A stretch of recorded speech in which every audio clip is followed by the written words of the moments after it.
Hello everyone, welcome to my channel. आज हम लोग पावर सिस्टम प्रोटेक्शन के एक और टॉपिक को कवर करेंगे। टॉपिक है single line diagram of power system. But before starting this, please like and subscribe my channel and also press the bell button. तो आइए स्टार्ट करते हैं। आज का टॉपिक है single line diagram of power system. So what do you mean by the word single line diagram? इसका मतलब अपन क्या समझ पाएंगे, जरा अपन डिटेल में डिस्कस करते हैं। यहाँ पर मैंने दो डायग्राम लिया हुआ है। अगर मैं फर्स्ट डायग्राम की बात करूं तो यहाँ पर बेसिकली इस डायग्राम को आप देख के समझ सकते हैं कि यहाँ पर मैंने पावर सिस्टम का रिप्रेजेंटेशन किया हुआ है। यहाँ मैंने पावर सिस्टम के तीन पार्ट्स होते हैं उनको रिप्रेजेंट किया है। That part is your first one is your generation, second one is your transmission and third one is your distribution. तो ये जो तीन मेजर पार्ट हैं पावर सिस्टम के, इन तीनों को मैंने इस डायग्राम के थ्रू रिप्रेजेंट किया है। यहाँ पे आप देख सकते हैं कि जनरेशन हो रहा है 13 kV पे। आफ्टर दैट पावर ट्रांसफार्मर ने इसको स्टेप अप किया, ट्रांसमिशन लाइन को दिया, ट्रांसमिशन हुआ 345 kV पे। आफ्टर दैट इस ट्रांसमिशन ने एक सब ट्रांसमिशन को वोल्टेज स्टेप डाउन करके दे दिया इन 69 kV।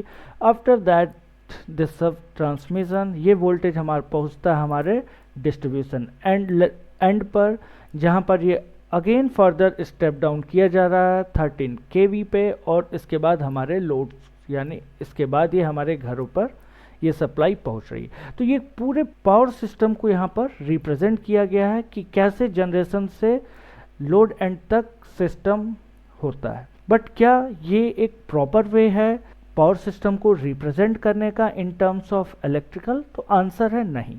अगर हम इलेक्ट्रिकल के टर्म में बात करें तो हम इस तरीके से पावर सिस्टम को हम रिप्रेजेंट नहीं करते हैं, क्योंकि अगर हम ऐसे रिप्रेजेंट करें तो यहाँ पर जैसे सर्किट ब्रेकर है, रिले है और भी बहुत से प्रोटेक्टिंग डिवाइसेस हैं, इनको भी हमें यहाँ रिप्रेजेंट करना होगा। और अगर हम इस तरीके से इनका एक डायग्राम बना के करेंगे तो शायद ये हमारा 3-4 पेजों में शायद हम एक पावर सिस्टम को रिप्रेजेंट कर पाएंगे। तो इस कॉम्प्लिकेटेड डायग्राम को रिजॉल्व करने के लिए एक नया डायग्राम बना, that is your single line diagram. इस डायग्राम में हम बेसिकली पूरे पावर सिस्टम को रिप्रेजेंट करते हैं एक सिंगल लाइन के थ्रू। यहाँ पर आप देख सकते हैं, यहाँ पर जो हमने सिंगल लाइन रिप्रेजेंटेशन किया है, यहाँ पर हमने प्रॉपर सीक्वेंस में सारे कंपोनेंट को रिप्रेजेंट किया है with their symbol. For example, अगर यहाँ पर जनरेटर है तो इस जनरेटर को रिप्रेजेंट करने के लिए हमने इसे एक सर्कल के थ्रू दिखाया है। इसके बाद इस पावर ट्रांसफार्मर को दिखाने के लिए हमने ये ट्रांसफार्मर का सिंबल यूज़ किया है। आफ्टर दिस हमने यहाँ पर ब्रेकर का सिंबल यूज़ किया है। यहाँ पे ये बस बार है, इस बस बार से एक फीडर निकल रहा है ये। आफ्टर दैट इस बस बार के दूसरे एंड पे भी हमने सर्किट ब्रेकर को रिप्रेजेंट किया है। अगर अपन आगे बढ़ें तो अगेन एक बस बार आता है, यहाँ से भी एक फीडर निकला हुआ है, यहाँ पर हमने सर्किट ब्रेकर रिप्रेजेंट किया है। आफ्टर दिस अगेन हमने ट्रांसफार्मर यूज़ किया है, फिर सब ट्रांसमिशन लाइन को हम यहाँ पे रिप्रेजेंट कर रहे हैं।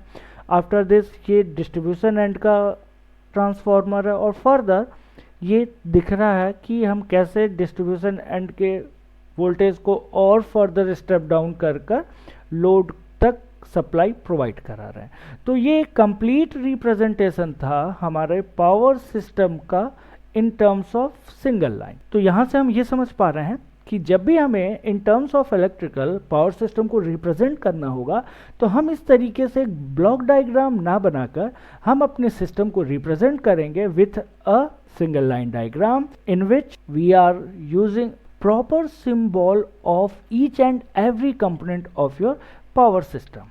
ठीक है, आइए एक और डायग्राम देखते हैं।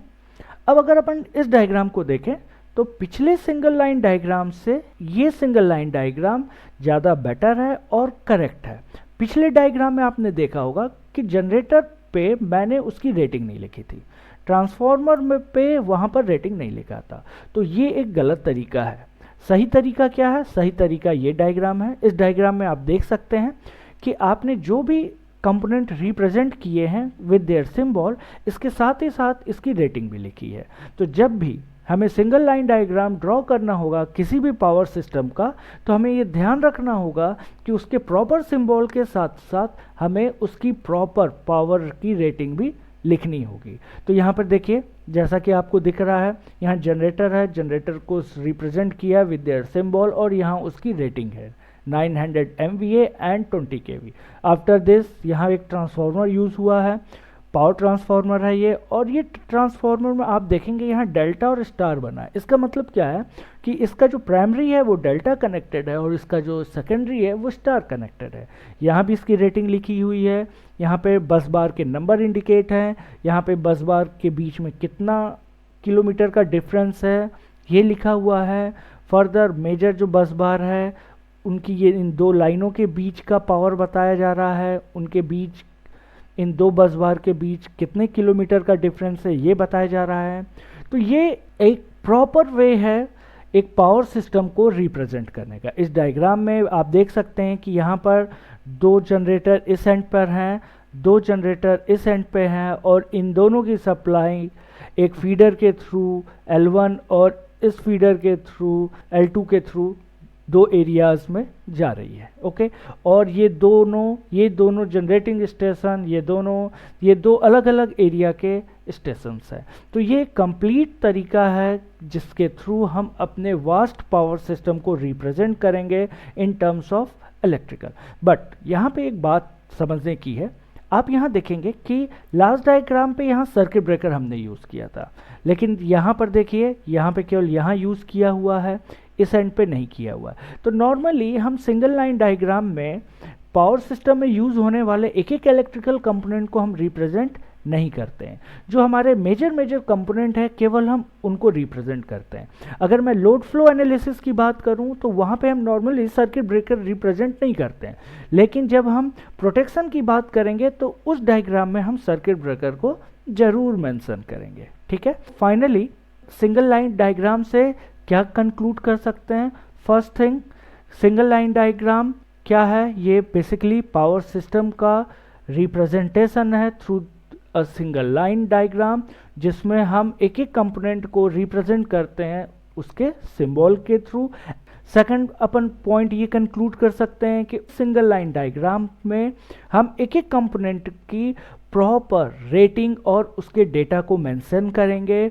उस डेटा में उसका output rating, voltage, resistance, reactance और भी जो पैरामीटर्स हैं जो इम्पोर्टेंट है उसको वहाँ पर मेंशन करना ज़रूरी है, ताकि उस सिंगल लाइन डायग्राम से हमें ये क्लियर हो पाए कि कितना जनरेट हो रहा है, कितना डिस्ट्रीब्यूट हो रहा है, कितना कंज्यूम हो रहा है, कितना सप्लाई हो रहा है। तो एक प्रॉपर आइडिया पाने के लिए वहाँ पर हर सिंबल पे डेटा लिखा हुआ होना बहुत ज़रूरी है।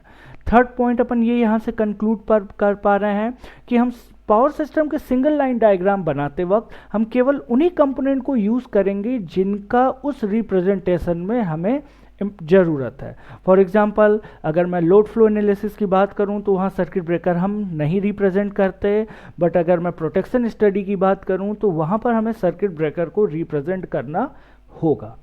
And the most important point, क्या सिंगल लाइन डायग्राम ही प्रॉपर वे है पावर सिस्टम को रिप्रेजेंट करने का? तो इसका आंसर है नहीं। क्यों?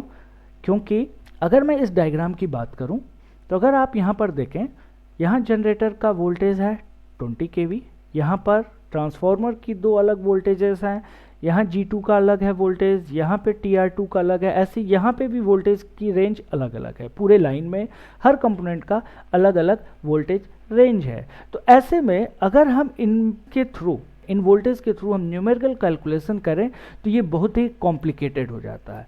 सो इस सिंगल लाइन डायग्राम के कैलकुलेशन के कॉम्प्लिकेशन को दूर करने के लिए हम सिंगल लाइन डायग्राम की जगह हम बेसिकली इम्पिडेंस डायग्राम यूज़ करते हैं, या लोग इसकी जगह रिएक्टेंस डायग्राम भी यूज़ करते हैं। तो जो इसके बाद हमारा अगला टॉपिक होगा उसमें मैं आपको बेसिकली बताऊंगा कि इम्पिडेंस डायग्राम और रिएक्टेंस डायग्राम क्या होता है।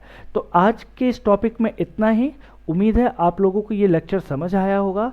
Thank you for watching my video. Thank you once again.